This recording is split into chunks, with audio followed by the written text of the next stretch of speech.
सो अशरफुल मखलूक़ात सिर्फ़ कहने से, मानने से नहीं बनते, मगर जब हम दूसरी मखलूक़ात का और अपना भी असल में, क्योंकि हम सब इंटर डिपेंडेंट हैं, आफाकी तौर पे भी, इस दुनिया में भी हम सब एक दूसरे पर इन्हिसार हैं। हमारा हयात का और हमारी बका का दारो मदार तमाम चीज़ों पर है, एक से दूसरी चीज़ जुड़ी हुई है। जब तक हम इस चीज़ को अपने जहन में रखेंगे और रीप्रोग्राम, रीडिज़ाइन करके ज़िंदगी के नए असलूब, नए तरीके देखेंगे और सिर्फ़ जो है अपनी आसानियों के लिए, तन आसानी के लिए जब हम हैबिटेट को, जंगलात को ख़राब करते जाएंगे, ख़त्म करते जाएंगे। एक फूड फॉर थॉट देते हुए मैं आपसे इजाज़त चाहूँगा कि इंसान की नस्ल बड़ी तेज़ी से बढ़ रही है। पहले इतने लोग नहीं हुआ करते थे जितने अब कुर्राए अर्ज़ पे हैं। तो ख़वातीन जब ज़्यादा पढ़ लिख जाती हैं और काम काज ज़्यादा सीख लेती हैं और घर गृहस्थी से निकल के मर्दों पे डिपेंडेंस उनकी कम हो जाती है, तो क्या फिर भी वो उतने ही बच्चे पैदा करती हैं जितनी पढ़ी लिखी और काम करने वाली ख़वातीन पैदा करती हैं? और जो ऐसे ममालिक हैं जिनमें तरक्की याफ्ता ममालिक हैं, क्या वहाँ बच्चों की पैदाइश की शरह वही है जो एशिया के जो कदरे मुआशी तौर पे पसमानदा ममालिक हैं उनमें, और तरक्की याफ्ता ममालिक में बच्चों की पैदाइश की शरह क्या सेम है? तो जो नेचर है, जो कुदरत है, उसका अपना एक निज़ाम है और वो भी इंसानों की जो बढ़ती हुई नस्ल की अफजाइश है उसको भी करटेल करती है। क्योंकि अगर आप बाकी हयात को देखें, बाकी आप मखलूक को देखें, तो बहुत सी ऐसी मखलूक़ात थीं जो अब नहीं रहीं।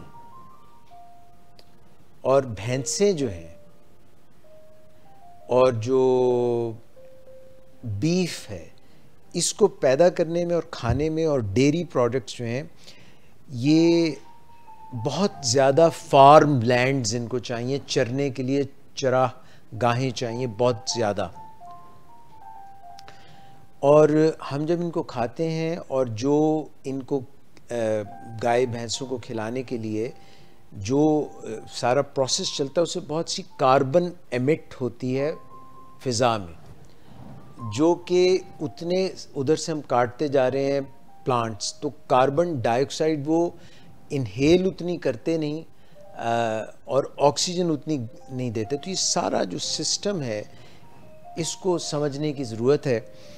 बस आज के प्रोग्राम में मैं यही चाहता था कि हम इस बैलेंस को पहचानें और ये पहचानें कि हमारी जो गैदरिंग्स हैं, जो चीज़ें हम जमा करते हैं और जहाँ पर हम लोग जमा होते हैं, जब 2-4 लोग जमा होकर बैठते हैं, सर जोड़ के बैठते हैं, तो वो आपस में दुश्मनी, कदूरत, अदावत या इकट्ठे होके एक कलेक्टिव विजडम पैदा करते हैं।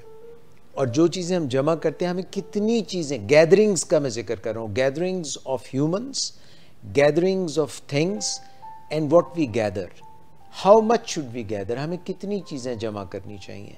कहीं ऐसा तो नहीं है कि हम अपनी ज़रूरत से कहीं ज़्यादा चीज़ें जमा कर रहे हैं और असल में उसका हमें नुकसान हो रहा है। और जब हम इकट्ठे होते हैं तो हम क्या सोच लेके इकट्ठे होते हैं?